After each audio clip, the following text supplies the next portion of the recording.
Today I want to show you the 7 essential characters you need in your story. Now just as a disclaimer, you don't necessarily need all of these characters, but if you check out the most successful anime and manga, you will usually notice that these 7 characters will usually be a part of it.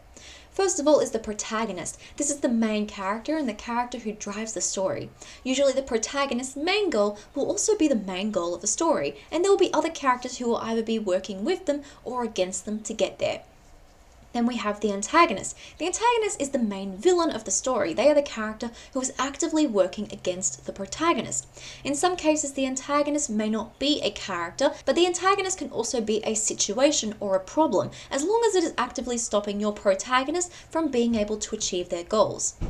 Then we have the deuteragonist. The deuteragonist is a secondary main character. Sometimes you can have one or more secondary main characters. These act as friends or allies during your protagonist's journey, and they're usually also acting as a foil character, which means they will show opposite traits, abilities, and worldview than what the protagonist has. And then we have friends and allies. So these are supporting characters in your world. The friends and allies who work with your protagonist and deuteragonist, supporting them along the way throughout the journey.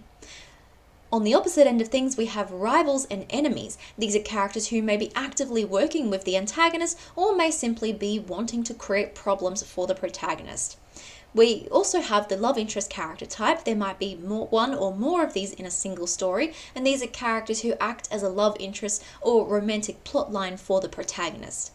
And then we usually also have a mentor character. The mentor character is someone who offers advice and guidance when the characters need it the most. Sometimes this might be a wise character who has learned a lot along the way, but it could also be a parent, a sibling, or a supportive figure in the story who acts as a voice of reason.